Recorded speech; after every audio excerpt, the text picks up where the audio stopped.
Hello दोस्तों, science vision मस्ती में आप लोग का स्वागत है। दोस्तों, आज हम लोग आरबीसी रेड ब्लड कार्पेल्स या लाल रुधिर कणिकाओं के बारे में पढ़ेंगे। पिछले वीडियो ब्लड पार्ट 1 में हम लोग पढ़े थे ब्लड क्या है, ब्लड के घटक कौन कौन से हैं और ब्लड का काम क्या है। तो ब्लड का एक घटक आरबीसी या रेड ब्लड कार्पेल्स होता है। ब्लड में सबसे अधिक आरबीसी कोशिका पाई जाती है। पूछेगा रुधिर में सबसे अधिक कोशिका कौन सी पाई जाती है, तो रुधिर में सबसे अधिक कोशिका आरबीसी पाई जाती है, रेड ब्लड कार्पेल्स पाई जाती है। ब्लड का मुख्य कोशिका पूछ दे कौन सी होती है, ब्लड का मुख्य कोशिका आरबीसी होती है, सबसे अधिक पाई जाती है। आइए देखते हैं आरबीसी के बारे में। रेड ब्लड कार्पेल्स या लाल रुधिर कणिका इसको हिंदी में कहा जाता है, शॉर्ट में इसको आरबीसी कह दिया जाता है। इसका टेक्निकल नेम इरीथ्रोसाइट है। इरीथ्रो का मतलब होता है लाल, इरीथ्रो का मतलब होता है लाल, और साइट का मतलब होता है कोशिका। लाल कोशिका, लाल कोशिका आरबीसी को कहा जाता है। अब यहां पर ध्यान दीजिए, साइट जहां वर्ड दिखे तो उसका मतलब आप समझिएगा कोशिका होता है। जैसे आप पढ़े होंगे साइटोलॉजी, साइटोलॉजी तो कोशिका का अध्ययन, कोशिका का अध्ययन साइटोलॉजी के अंतर्गत किया जाता है। साइट का मतलब कोशिका और लॉजी का मतलब होता है अध्ययन करना। तो कोशिकाओं का अध्ययन करना साइटोलॉजी कहलाता है। तो ये साइटोलॉजी हो गया। पूछता है कि आरबीसी का आकार कैसा होता है। आरबीसी किस आकार की होती है। आरबीसी गोलाकार होती है, गोलाकृति की होती है, बाइकॉनकेव होती है, या उभयावतल होती है, या पेड़ा के आकार की होती है। जैसे पेड़ा जब आप खाए होंगे तो ध्यान दिए होंगे कि पेड़ा जो होता है गोलाकार रहता है और दोनों साइड से धंसा हुआ रहता है, उसी को बाइकॉनकेव कहा जाता है, उभयावतल कहा जाता है। तो आरबीसी का आकार उभयातल या बाइकॉनकेव होता है। आरबीसी का पूछता है काम क्या है। आरबीसी का काम जो है ब्लड का आरबीसी का काम जो है ऑक्सीजन का संवहन करना, ऑक्सीजन का संवहन करना, transport of oxygen, transport of oxygen. Next पूछता है कि आरबीसी का रंग किस प्रकार का होता, कैसा होता है। आरबीसी का रंग जो होता है लाल होता है। आरबीसी का रंग रेड या लाल होता है। हम आपको बताए थे कि जहाँ भी रंग की बात आए उसके पीछे एक रंगीन वर्णक, कलरिंग पिगमेंट जिम्मेदार होता है। तो यहाँ आरबीसी का रंग लाल होता है, तो आरबीसी में वह कौन सा पिगमेंट पाया जाता है, रंगीन वर्णक पाया जाता है जिसके कारण से लाल होता है। तो ध्यान दीजिए, आरबीसी के भीतर हीमोग्लोबिन पाया जाता है। हीमोग्लोबिन को शॉर्ट में एचबी लिख दिया जाता है। हीमोग्लोबिन पाया जाता है जिसके कारण से आरबीसी का, लाल रुधिर कणिकाओं का रंग जो होता है लाल होता है। पूछता है कि आरबीसी का निर्माण कहाँ होता है। आरबीसी का निर्माण जो है अस्थिमज्जा में होता है। आरबीसी का निर्माण बोन मैरो में होता है। आरबीसी का निर्माण जो होता है हड्डियों के बीच में होता है। अस्थिमज्जा किसको कहते हैं, यहाँ ध्यान दीजिए, हड्डियों के बीच में लसलसा गोंद की तरह पदार्थ पाया जाता है, उसी को अस्थिमज्जा कहा जाता है। यानी आरबीसी का निर्माण जो है हड्डियों के बीच में लसलसे पदार्थ में होता है। आप सोच रहे होंगे कि हड्डी के बीच में आरबीसी का निर्माण होता है, तो हड्डी से बाहर कैसे आती है आरबीसी। हड्डियों में छोटे छोटे छिद्र होते हैं, उस छिद्र के द्वारा आरबीसी आता है। हमें नेकेड आई से या नंगी आंखों से ऐसे दिखाई नहीं देते हैं। उसके लिए माइक्रोस्कोप, अच्छे क्वालिटी का माइक्रोस्कोप या सूक्ष्मदर्शी का प्रयोग करना पड़ता है। तो हड्डियों के बीच में लसलसा गोंद की तरह पदार्थ अस्थिमज्जा कहलाता है। अस्थिमज्जा में ही आरबीसी का निर्माण होता है। लेकिन एक क्वेश्चन घुमा करके क्वेश्चन यहाँ करता है कि जो गर्भस्थ शिशु होते हैं, जो अपने माँ के पेट में पल रहे बच्चे होते हैं, उन बच्चों में भ्रूण में, जिसे भ्रूण कहा जाता है, उन बच्चों में आरबीसी का निर्माण कहाँ होता है? उन बच्चों में यानी कि गर्भस्थ शिशु में, भ्रूण में आरबीसी का निर्माण जो होता है लीवर में होता है, यकृत में होता है। अब कहो, अब यहाँ पर ध्यान दीजिए, लीवर में क्यों होता है? क्योंकि जो गर्भस्थ शिशु होता है उनमें जो है अस्थिमज्जा, बोन मैरो नहीं पूर्ण रूप से बन पाई रहती हैं। यानी गर्भस्थ शिशु किसे बोलेंगे? एम्ब्रियो किसे बोलेंगे? ये ध्यान दीजिए, जब तक बच्चा अपने माँ के पेट में है तब तक उसको गर्भस्थ शिशु बोलते हैं, एम्ब्रियो या भ्रूण बोलते हैं। जब पैदा हो जाता है तो बच्चा हो गया। तो यहाँ पर ध्यान दीजिए, लीवर में पूछता है कि आरबीसी के निर्माण की प्रक्रिया क्या कहलाती है? आरबीसी के निर्माण की प्रक्रिया जो है इरिथ्रोपोएसिस कहलाती है। इरिथ्रोपोएसिस, पोएसिस का मतलब होता है निर्माण, और इरिथ्रो का मतलब होता है लाल। लाल कणिकाओं के निर्माण की प्रक्रिया इरिथ्रोपोएसिस कहलाती है। एक क्वेश्चन पूछता है कि ब्लड के निर्माण की प्रक्रिया को क्या कहा जाता है? रुधिर के निर्माण की प्रक्रिया को हीमोपोएसिस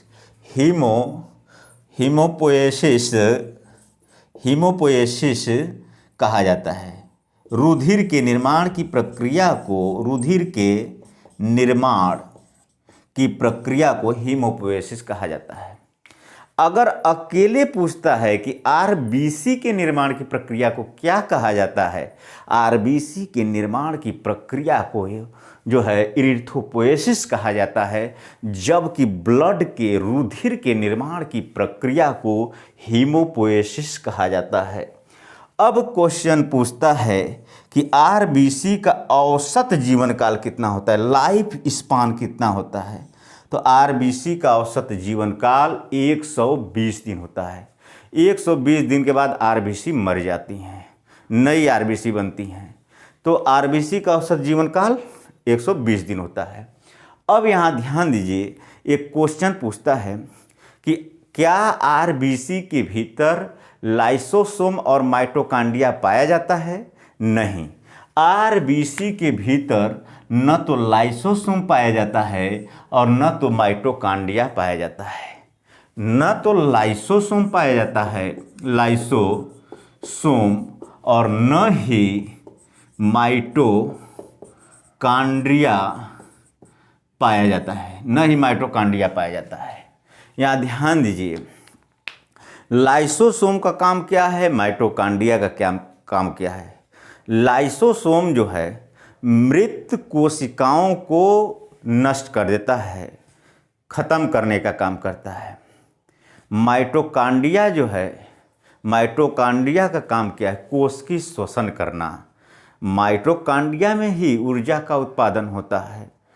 कोशिकीय श्वसन माइटोकांड्रिया करती है। कोशिका के भीतर माइटोकांड्रिया मौजूद होती है और माइटोकांड्रिया के अंदर कोशिकीय श्वसन, सेलुलर रेस्पायरेशन होता है।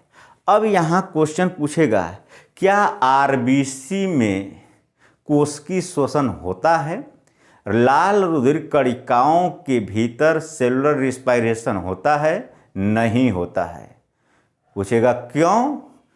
क्योंकि आरबीसी के भीतर माइटोकांड्रिया नहीं पाया जाता है। कोशिकीय श्वसन के लिए माइटोकांड्रिया का होना जरूरी है। तो माइटोकांड्रिया और ये लाइसोसोम आरबीसी में नहीं पाया जाता है। अब यहाँ पर ध्यान दीजिए, आप पढ़े होंगे कि लाइसोसोम मृत कोशिकाओं को मार करके नष्ट कर देता है, ख़त्म कर देता है। तो यहाँ पर ये बात आएगी कि आरबीसी के भीतर लाइसोसोम नहीं पाया जाता है। आरबीसी एक कोशिका है, सेल है, तो आरबीसी ख़त्म कहाँ होती हैं? तो आरबीसी जब मर जाती हैं तो यह प्लीहा में जा कर के स्टोर होने लगती हैं, और प्लीहा ही इसको मार मार के बर्बाद कर देता है, इसको ख़त्म कर देता है। यही कारण है कि प्लीहा को, स्प्लीन को लाल रुधिर कणिकाओं का कब्र या कब्रिस्तान कहा जाता है। कब्र या कब्रिस्तान के नाम से जाना जाता है। तो ये आपका प्लीहा। पूछेगा प्लीहा कहाँ स्थित होती है? प्लीहा जो है उदर गुहा, एब्डोमिनल कैविटी में स्थित होती है। यहाँ पर ध्यान दीजिए, जो हम लोगों की छाती है, सीना है, इसके ठीक नीचे मांसपेशियों की बनी डायफ्राम की एक पट्टी होती है। यह पट्टी उदर को और वक्ष को दो भागों में बांटने का काम करती है। पट्टी के नीचे के भाग को उदर गुहा और पट्टी के ऊपर के भाग को वक्ष गुहा कहा जाता है। गुहा यानी कैविटी, गुहा का मतलब कैविटी इंग्लिश में बोलते हैं। गुहा का मतलब होता है खाली स्थान। हमारे पेट में खाली स्थान होता है, वक्ष में भी खाली स्थान है, इसलिए इसे गुहा बोल दिया गया है। तो उदर गुहा में जो है स्प्लीन या प्लीहा स्थित होती है। अब बात आती है कि क्या आरबीसी की संख्या जो है, अमाउंट जो है, महिलाओं और पुरुषों में बराबर होती है? नहीं। यहाँ पर ध्यान दीजिए, पुरुषों में अगर पूछता है कि आरबीसी की संख्या कितनी होती है, तो पुरुषों में आरबीसी की संख्या 50 से 55 लाख प्रति मिलीमीटर क्यूब होती है। 50 से 55 लाख प्रति मिलीमीटर क्यूब होती है। जबकि महिलाओं में आरबीसी की संख्या जो है 50 से 45 लाख प्रति मिलीमीटर क्यूब होती है। यानी कि महिलाओं में आरबीसी की संख्या पुरुषों की तुलना में कम होती है। यही कारण है कि महिलाओं में पुरुषों की तुलना में ब्लड थोड़ा कम होता है। तो इस तरह से आपका आरबीसी की ये संख्या हो गई। इसको स्क्रीनशॉट ले लीजिए, और जो है अच्छा लगे आप लोग को तो लाइक एवं सब्सक्राइब करते रहिए, ताकि ये वीडियो आप लोग के बीच में, आपके दोस्तों के बीच में, आपके मित्र मंडली के बीच में वीडियो जाती रहे।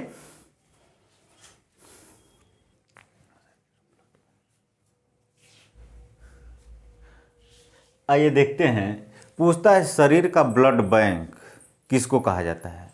शरीर का ब्लड बैंक प्लीहा को या स्प्लीन को ही कहा जाता है, क्योंकि जब आरबीसी सामान्य से अधिक बनती हैं तो प्लीहा में जाकर के एकत्रित होती हैं।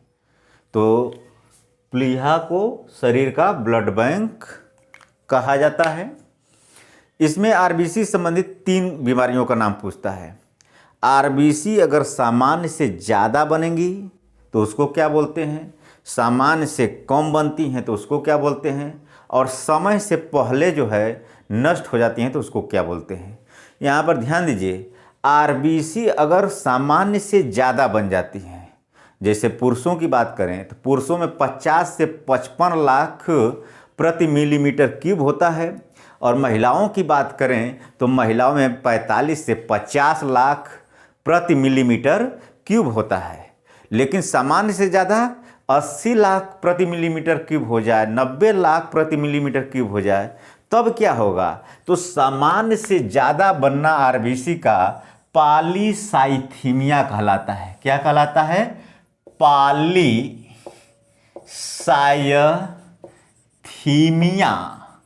पॉलीसाइथीमिया कहलाता है। इसमें आरबीसी जो है टूट जाती हैं, आपस में टूट जाती हैं, और जिसके कारण से एक ब्लैक धब्बा, काला धब्बा बना लेती हैं, और स्किन पर ब्लैक धब्बे पड़ने लगते हैं। पॉलीसाइथीमिया में। आरबीसी का सामान्य से कम बनना, आरबीसी जब अपने सामान्य से कम बनने लगती हैं तो उसको इरिथ्रोसाइटोपेनिया कहा जाता है। इरिथ्रो का मतलब लाल, साइटो का मतलब कोशिका, पेनिया का मतलब कम बनना, इरिथ्रोसाइटोपेनिया कहा जाता है। इसको सामान्य तौर पर एनीमिया भी कह दिया जाता है। इनीमिया यानी कि आरबीसी का कम बनना। कभी कभी होता क्या है, आरबीसी अपने समय से पहले ही नष्ट हो जाती है। आरबीसी का औसत जीवन काल 120 दिन होता है, लेकिन ऐसा कंडीशन भी आता है कभी कभी बीमारी में कि आरबीसी जो है 50-60 दिन में ही मर जाती हैं। किसी किसी व्यक्ति की आरबीसी 50 या 60 दिन में मर जाती हैं, तो उसको कहा जाता है थैलीसीमिया। और ऐसे व्यक्ति में हमेशा ब्लड की कमी बनी रहती है, क्योंकि जीना रहता है 120 दिन, लेकिन आरबीसी मर जाती हैं 60 दिन में, 50 दिन में, तो उसमें रक्त की कमी बनी रहती है। अब यहाँ पर 2 क्वेश्चन बहुत इंपॉर्टेंट बनते हैं। पूछता है सबसे बड़ी आरबीसी किसकी होती है और सबसे छोटी आरबीसी किसकी होती है। सबसे बड़ी आरबीसी सैलामेंडर की होती है। सबसे बड़ी आरबीसी सैलामेंडर की होती है। पूछेगा सैलामेंडर क्या है। सैलामेंडर एक उभयचर या इसको अंग्रेजी में एम्फीबियन उभयचर वर्ग का प्राणी है या एम्फीबिया ग्रुप का प्राणी है। उभयचर वर्ग का मतलब होता है कि ऐसे प्राणी जो, उभयचर का मतलब ऐसे प्राणी जो जमीन पर और पानी में दोनों में रह लें, वह उभयचर कहलाते हैं, एम्फीबियंस कहलाते हैं। जैसे मेढक है, मेढक जल में भी रह लेता है, मेढक जो है थल में भी रह लेता है, तो वह एम्फीबिया ग्रुप का हो गया। मेढक एम्फीबिया ग्रुप का है। सैलामेंडर उभयचर वर्ग का है, एम्फीबिया ग्रुप का है। ठीक, तो सबसे बड़ी आरबीसी सैलामेंडर की होती है। क्वेश्चन नेक्स्ट पूछता है सबसे छोटी आरबीसी किसकी होती है। सबसे छोटी आरबीसी कस्तूरी मृग की होती है, मस्क डियर की होती है। मस्क डियर या कस्तूरी मृग यानी हिरन की होती है सबसे छोटी आरबीसी। अब क्वेश्चन पूछता है क्या आरबीसी के भीतर केंद्रक पाया जाता है। तो बात यहाँ स्तनधारी वर्ग की आती है। स्तनधारी वर्ग के प्राणियों के, स्तनधारी वर्ग या मैमेल्स यहाँ पर है, मैमेल्स, स्तनधारी वर्ग या मैमेल्स वर्ग के प्राणियों के आरबीसी में केंद्रक नहीं पाया जाता है। न्यूक्लियस अब्सेंट होता है, केंद्रक नहीं पाया जाता है। अब यहाँ पर ध्यान दीजिए, आरबीसी के भीतर केंद्रक नहीं पाया जाता है तो, और बाकी कोशिकाओं के भीतर केंद्रक पाया जाता है। यहाँ ध्यान दीजिए, केंद्रक को कोशिका का दिमाग कहा जाता है। बहुत इंपॉर्टेंट क्वेश्चन बनता है कि कोशिका का दिमाग किसको कहा जाता है। केंद्रक को कहा जाता है। जैसे आपको पूछता होगा कंप्यूटर का दिमाग किसको कहा जाता है, तो सीपीयू को कहा जाता है, सेंट्रल प्रोसेसिंग यूनिट। इसी तरह से कोशिका का दिमाग, केंद्रक को कोशिका का दिमाग कहा जाता है। अब यहाँ बात आती है कि जब आरबीसी के भीतर केंद्रक पाया ही नहीं जाता है तो उसको क्या बोलते हैं। तो स्तनधारियों या मैमेल्स के आरबीसी को ब्रेनलेस कोशिका, दिमाग रहित कोशिका कहा जाता है। दिमाग रहित कोशिका कहा जाता है। इसके बाद पूछता है क्या कशेरुकी और अकशेरुकी प्राणियों में आरबीसी पाई जाती है। सिर्फ कशेरुकी प्राणियों में, वर्टिब्रेट एनिमल्स में जो है आरबीसी पाई जाती है। कशेरुकीय या वर्टिब्रेट्स एनिमल में, वर्टिब्रेट्स एनिमल में आरबीसी पाई जाती है। कशेरुकी प्राणी क्या हैं। कशेरुकी प्राणी वे प्राणी होते हैं जिनमें बैकबोन पाई जाती है, जिनमें रीढ़ की हड्डी पाई जाती है, जिनमें कशेरुक दंड पाया जाता है, तो उसको कशेरुकी प्राणी कहा जाता है। जैसे मछली वर्ग, मत्स्य वर्ग में बैकबोन पाया जाता है, उभयचर वर्ग के प्राणियों में बैकबोन पाया जाता है। इसी तरह से आपका पक्षी वर्ग में, सरीसृप वर्ग में और मैमल्स में, सब में बैकबोन पाया जाता है। तो ये सब जो हैं कशेरुकी प्राणी हैं, वर्टिब्रेट एनिमल्स हैं। तो इसका स्क्रीनशॉट जो है ले लीजिए। फिर नेक्स्ट आगे बढ़ते हैं। आइए देखते हैं हीमोग्लोबिन के बारे में। हीमोग्लोबिन जो होता है आरबीसी के भीतर पाया जाता है। हीमोग्लोबिन आरबीसी के भीतर पाया जाता है। इसको शॉर्ट में एचबी लिख दिया जाता है, एचबी। 1 ग्राम हीमोग्लोबिन जो होता है 1.34 ml ऑक्सीजन का संवहन करता है। 1.34 ml ऑक्सीजन का संवहन जो है 1 ग्राम हीमोग्लोबिन करता है। पूछता है कि मेल में कितना हीमोग्लोबिन पाया जाता है, फीमेल में कितना हीमोग्लोबिन पाया जाता है। तो यहाँ पर ध्यान दीजिए, मेल और फीमेल में हीमोग्लोबिन की मात्रा अलग अलग होती है। जैसा कि हम आपको बताए कि मेल में आरबीसी की संख्या ज़्यादा होती है, फीमेल में आरबीसी की संख्या कम होती है। यहाँ पर भी हीमोग्लोबिन जो है मेल में 14 से 16 ग्राम प्रति 100 ml ब्लड होती है, जबकि महिलाओं में 12 से 14 ग्राम प्रति 100 ml ब्लड होती है। अब यहाँ पर ध्यान दीजिए, हीमोग्लोबिन महिलाओं में कम है, पुरुषों में ज़्यादा है। अब यहाँ ध्यान दीजिए, हीमोग्लोबिन 2 शब्द से मिलकर बना, हीम प्लस प्रोटीन से। हीम का मतलब होता है रंजक, हीम एक रंजक है और ग्लोबिन एक प्रोटीन है। रंजक के मतलब कि यह एक वर्णक है, एक पिगमेंट है और इसके भीतर आयरन पाया जाता है, इसके भीतर आयरन पाया जाता है। तो जाहिर सी बात है कि पुरुषों, मेल और फीमेल की तुलना दोनों की जाए और पूछा जाए कि आयरन सबसे ज़्यादा किस में होगा, तो सबसे ज़्यादा आयरन मेल में होगा, सबसे ज़्यादा आयरन मेल में होगा, दूसरे स्थान फीमेल में होगा। यानी कि पुरुषों में आयरन की मात्रा ज़्यादा होती है, जबकि महिलाओं में आयरन की मात्रा कम होती है। यही कारण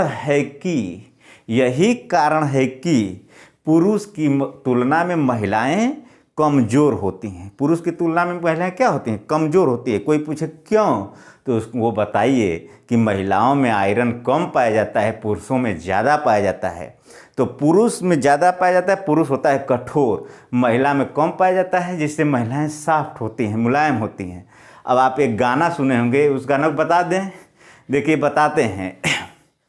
एक गाना सुने होंगे बहुत पहले, गाना मार्केट में था, लोग अपना, कौन गायक थे, अच्छा हाँ, मनोज तिवारी जी गाए थे रिंकिया के पापा से।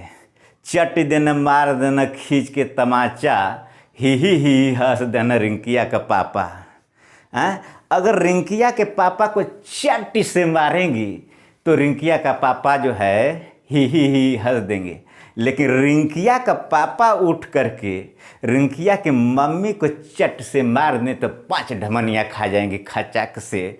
समझ रहे हैं? कारण कि रिंकिया के पापा में आयरन की मात्रा ज़्यादा, जबकि रिंकिया के मम्मी में आयरन की मात्रा कम होती है, आयरन की मात्रा कम होती है। तो ये आपका आयरन के लिए रहा, यानी आयरन किस में ज़्यादा किस में कम होता है। तो हीमोग्लोबिन जो है ऑक्सीजन का संवहन करता है। लेकिन यहाँ बात आती है कि पेट्रोलियम के धुएं से, मोटर वाहनों से एक गैस निकलती है, उस गैस का नाम है कार्बन मोनोऑक्साइड, CO। कार्बन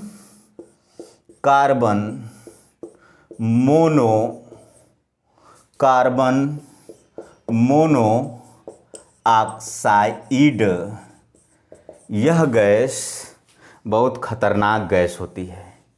इस गैस का नाम है साइलेंट किलर गैस। क्या नाम है इसको? इसको कहा जाता है साइलेंट किलर गैस, या इस गैस को कहा जाता है जो है मीठी नींद लाने वाली गैस। मीठी नींद लाने वाली गैस, सदैव के लिए मीठी नींद ला देती है ये गैस, कार्बन मोनोऑक्साइड। ये कार्बन मोनोऑक्साइड की एक खासियत है, कार्बन मोनोऑक्साइड हीमोग्लोबिन से बहुत ज़्यादा प्यार करती है। हीमोग्लोबिन भी कार्बन मोनोऑक्साइड से बहुत ज़्यादा प्यार करता है। जैसे ही ये देखता है हीमोग्लोबिन कि कार्बन मोनोऑक्साइड आ रही है तो बुला लेता है, आओ हमारे साइड आ जाओ, मेरे साइड। और इस कार्बन मोनोऑक्साइड से ये जो है बहुत प्यार करता है। इतना प्यार करता है कि ऑक्सीजन के तुलना में 250 गुना ज़्यादा, ऑक्सीजन की तुलना में 250 गुना ज़्यादा। यानी कि हीमोग्लोबिन जो होती है कार्बन मोनोऑक्साइड को जोड़ने की सबसे अधिक क्षमता रखती है। लेकिन यह सबसे खतरनाक तब होता है जब यह हीमोग्लोबिन कार्बन मोनोऑक्साइड से जुड़ करके कार्बोक्सी हीमोग्लोबिन बना लेता है। कार्बोक्सी हीमोग्लोबिन बना लेता है। यह कार्बोक्सी हीमोग्लोबिन बहुत ही खतरनाक होता है। यह अस्थायी यौगिक बनता है, परमानेंट कंपाउंड बन जाता है, जिसके कारण से रुधिर परिसंचरण तंत्र प्रभावित होता है, ब्लड सर्कुलेटरी सिस्टम प्रभावित हो जाता है। और जब ब्लड सर्कुलेटरी सिस्टम प्रभावित होता है तो पूरे शरीर में जो है ब्लड ऑक्सीजन की कमी होने लगती है, जिसके कारण से व्यक्ति दम तोड़ देता है। आप पढ़े होंगे कि बंद कमरे में अंगीठी जला करके नहीं सोना चाहिए। क्यों? यही कारण है। अगर बंद कमरे में अंगीठी जला करके आप सोते हैं तो उससे निकलती है विषैली गैस कार्बन मोनोऑक्साइड, और यह कार्बन मोनोऑक्साइड आपके हीमोग्लोबिन से जाकर के जुड़ जाएगी और बना लेगी कार्बोक्सी हीमोग्लोबिन बना लेगी, और आपके शरीर में हो जाएगा ऑक्सीजन की कमी। और ऑक्सीजन की कमी हो जाती है तो उसको बोलते हैं हाइपोक्सिया बोला जाता है उसको। और हाइपोक्सिया ये बीमारी का नाम हो गया। इससे जो है व्यक्ति हाइपोक्सिया कारण यानी शरीर में ऑक्सीजन कारण दम तोड़ देता है। इसी कारण से इसे साइलेंट किलर गैस के नाम से जाना जाता है। चुपके से जो है ये मौत का कारण बन जाती है। आप कहेंगे हीमोग्लोबिन ऑक्सीजन के साथ जुड़ता है तो क्या होता है? यहाँ ध्यान दीजिए, जब हीमोग्लोबिन ऑक्सीजन से जुड़ता है तो जुड़ करके HbO2 बना लेता है और ऑक्सी हीमोग्लोबिन बना लेता है। इसको बोलते हैं ऑक्सी हीमोग्लोबिन। यह ऑक्सी हीमोग्लोबिन जो होता है अस्थायी होता है, टेम्पररी होता है। पुनः हीमोग्लोबिन ऑक्सीजन में टूट जाता है। ऑक्सी हीमोग्लोबिन नुकसानदेह नहीं होता है, जबकि कार्बोक्सी हीमोग्लोबिन नुकसानदेह होता है। ठीक है, तो नेक्स्ट वीडियो में हम लोग देखेंगे WBC प्लेटलेट्स वगैरह के बारे में। तो स्क्रीनशॉट ले लीजिए। पढ़ाते समय आप पेन और रफ लेकर बैठा करिए, साथ साथ नोट करते रहेंगे तो और आपका इंटरेस्ट बढ़ता रहेगा। धन्यवाद।